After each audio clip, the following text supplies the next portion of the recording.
اللہ رب العالمین نے قرآن کے نزول کا مقصد کو بیان کرتے ہوئے سورہ صاد آیت نمبر 29 میں فرمایا ہے کتاب انزلناہ الیک مبارک لیدبروا آیاتی ولیتذکر اولو الالباب، کہ اللہ رب العالمین نے یہ کتاب قرآن مجید نازل فرمائی ہے نبی پاک صلی اللہ علیہ وسلم آپ کی طرف۔ یہ کیسی کتاب ہے؟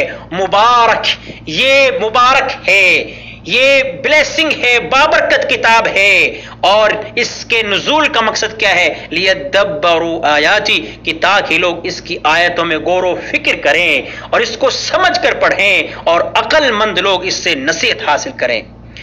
نیز اللہ رب العالمین نے تدبر قرآن کا حکم دیتے ہوئے دوسری جگہ فرمایا افلا یتدبرون القرآن ام علی قلوب اقفالها، کہ قرآن کریم میں غور و فکر کیوں نہیں کرتے، قرآن کریم میں تدبر کیوں نہیں کرتے، کیا ان کے دلوں پر تالے لگ چکے ہیں؟ بھائیو، قرآن کریم کے تدبر کے ساتھ پڑھیے، معنی کے ساتھ پڑھیے۔ قرآن میں تدبر کرنے کا مطلب یہ ہے کہ ہم قرآن کی آیتوں کو سمجھ کر پڑھیں، اس کے معنی میں غور و فکر کریں، قرآن کے اوامر و نواہی کو مانیں اور ان پر عمل پیرا ہو جائے۔ صحابہ کرام رضوان اللہ علیہم اجمعین، سلف کا یہی طریقہ رہا ہے کہ وہ جب 10 آیتیں سیکھ لیتے تو آگے نہیں بڑھتے یہاں تک کہ علم و عمل کے ساتھ ان کو اپنی زندگی میں نافذ نہ کر لیتے۔ انس رضی اللہ تعالی عنہ بیان فرماتے ہیں کہ ہم میں سے جب کوئی آدمی سورۃ البقرہ اور سورہ آل عمران کو معانی و مفاہیم کے ساتھ پڑھ لیتا تھا تو ہماری نگاہوں میں اس کی قدر و منزلت بڑھ جایا کرتی تھی۔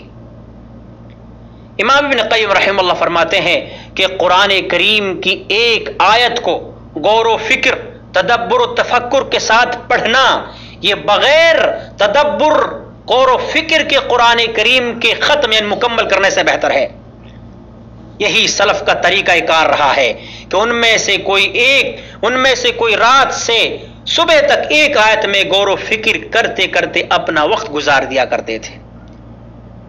تو قرآن کریم کو تدبر کے ساتھ پڑھنا چاہیے۔ آج ہم قرآن کریم مکمل کر دیتے ہیں، مہینے میں کہ قرآن شریف مکمل کر دیتے ہیں، لیکن سمجھنے کی کوشش نہیں کرتے۔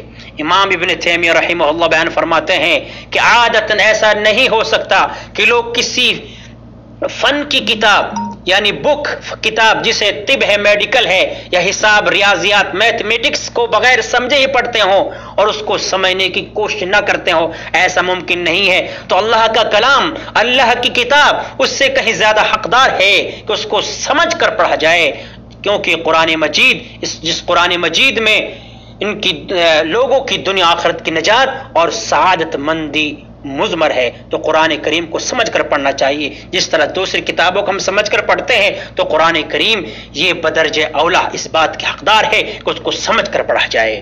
میرے پیارے بھائیوں، قرآن مجید کو سمجھ کر ہم کو پڑھنا چاہیے۔ قرآن کریم کے آج تراجم مختلف زبانوں میں موجود ہیں، ہندی زبان میں، اردو زبان میں، انگلش میں، پنجابی زبان میں، فارسی میں، پشتو میں، مختلف زبانوں میں تراجم موجود ہیں، اور قرآن کریم کو ہم آج بآسانی سمجھ سکتے ہیں اور پڑھ سکتے ہیں۔ ایک سوال یہ ہوتا ہے کہ اگر ہم بغیر سمجھے قرآن کریم کو پڑھیں گے، تلاوت کریں گے تو کیا ہم کو ثواب نہیں ملے گا؟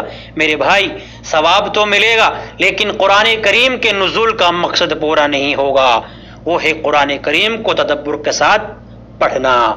قرآن کریم کے ہم پر کچھ بنیادی حقوق ہیں، وہ ہے کہ قرآن کریم کے حق ہونے پر ایمان لایا جائے، اور یہ ارکان ایمان 6 ایمان بالکتب میں شامل ہے۔ اسی طرح سے قرآن کریم کی تلاوت کا حق ادا کیا جائے، اسی طرح سے قرآن کا ادب احترام کیا جائے، اسی طرح سے اس قرآن کریم کو سمجھنے کی کوشش کی جائے، اسی طرح سے قرآن پر عمل کیا جائے۔ آج ہم قرآن کریم کو سمجھ کر نہیں پڑھتے تو عمل بھی نہیں کرتے۔ یہی وجہ ہے کہ آج مسلمان شرک و بدعت میں مبتلا ہے۔ وہ 5 وقت نماز میں ایاک نعبد و ایاک نستعین بھی پڑھتا ہے اور اس کا ورد بار بار کرتا ہے، لیکن وہیں پر بعض عبادات کی اقسام کو وہ غیر اللہ کے لیے بھی انجام دیتا ہے، مزارات پہ جا کے سجدہ بھی کرتا ہے۔ اسی طرح سے قرآن کو نہ سمجھنے کی بنا پر آج ہماری عبادات اور معاملات میں خلل پایا جاتا ہے، اخلاقی گراوٹ ہے، حسد اور بغض و عداوت ہے، جھوٹ غیبت چغل خوری ہے، والدین کی نافرمانی عام ہوتی جا رہی ہے، جبکہ اللہ رب العالمین قرآن مجید میں فرماتا ہے وَلَا تَقُلْ لَهُمَا اُفْ، کہ اپنے والدین کو، اپنے پیرنٹس کو، اپنے ماتا پتا کو اف تک بھی نہ کہو۔ اس وجہ سے ہے کہ آج ہم قرآن تو پڑھتے ہیں لیکن ان آیات پر غور و فکر نہیں کرتے، جھوٹ ہم بولتے ہیں، غیبت ہم کرتے ہیں، حسد ہمارے اندر ہے، آیتیں گزرتی ہیں، ہمیں کچھ پتہ ہی نہیں کہ ہم آیتوں میں کیا کہا جا رہا ہے، اللہ رب العالمین ہم سے کیا کہنا چاہتا ہے۔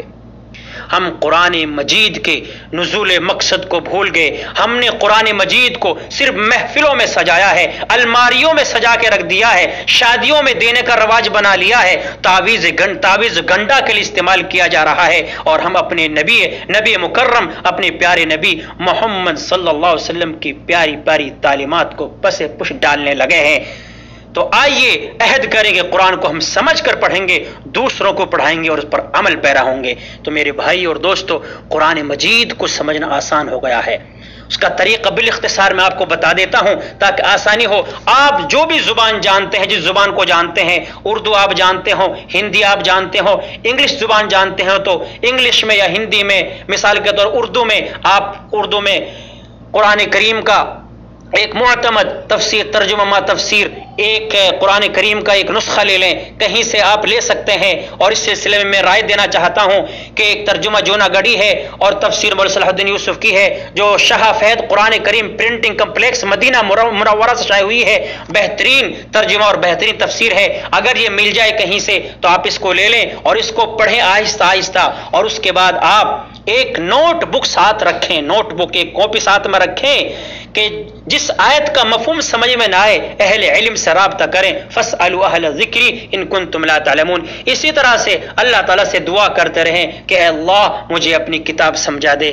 اسی طرح سے ایک خاص وقت مقرر کر لیں کہ اس خاص وقت میں قرآن کریم کو سمجھ کر پڑھنے کی کوشش کروں گا، پھر جتنا شوق سے پڑھ سکتے ہو اور اتنا پڑھیں اور رک رک کر ٹھہر کر سمجھ کر پڑھیں۔ اللہ تعالیٰ سے دعا ہے اخیر میں کہ اللہ تعالیٰ ہمیں قرآن کو سمجھنے اور اس پر عمل کرنے کی توفیق نصیب فرمائے، آمین۔ وآخر دعوانا ان الحمد للہ رب العالمین وصلی اللہ علی نبینا محمد۔